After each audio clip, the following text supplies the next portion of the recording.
Here we are, 2021. We survived 2020, guys. But did the housing market? In today's video, I'll answer that question for you.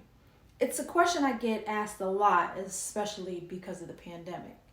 Will this be like the crash of 2008? The short answer is no.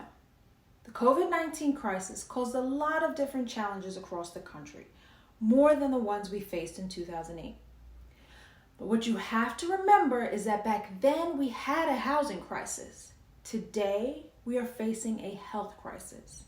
And what I do know is that the housing market is much stronger today than it was in 2008. It is no longer the center of the economic slowdown.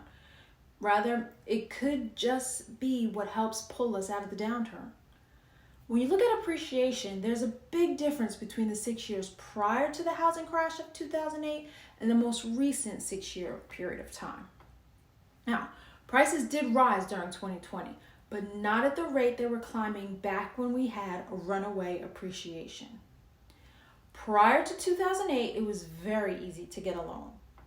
After the crash, however, lending standards tightened and have remained that way leading up to today. One of the causes of the crash in 2008 was an oversupply of homes for sale. Today, we have a much different scenario. There just aren't enough homes on the market for the number of people who want to buy them. Equity is also another factor you want to consider when assessing the market. Homeowners are treating the equity in their homes much more cautiously now than they did prior to the crash of 2008.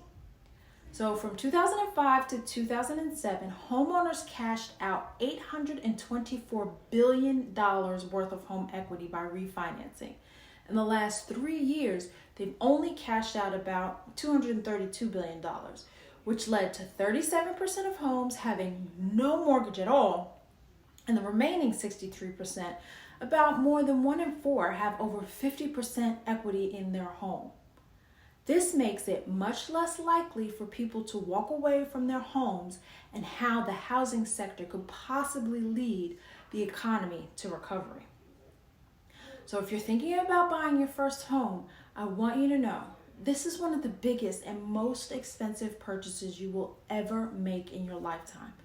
But I'm here to help every step of the way. If you want to build your equity, this is a great time to start putting your housing costs to work for you through homeownership. Buying a home sooner rather than later could lead to substantial savings and long-term financial growth for you and your family. My first suggestion is to speak with the lender.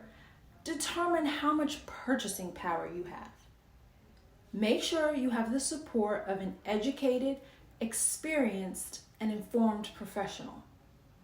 You'll need someone by your side who can answer your questions and guide you through a process that can be complex and confusing if you try to do it by yourself. Once you've determined you are ready to buy, get pre-approved. It will help you feel more informed and will definitely give you an edge needed in today's competitive market. If homeownership is on your wish list this year, take a good look at what you can prioritize to help you get there, and you'll be one step closer to making your dream a reality. Let's recap some simple steps once you've decided you are ready to purchase your first home. Find a lender, get pre-approved, call me. We'll then begin to start searching for homes, make an offer, get the home inspection, complete the appraisal, and finally, closing day. Inventory is tight and homes are moving fast. You just have to be flexible and ready to close quickly. You are now on your way to building wealth through homeownership. Please remember to like, comment, and subscribe so you don't miss any uploads.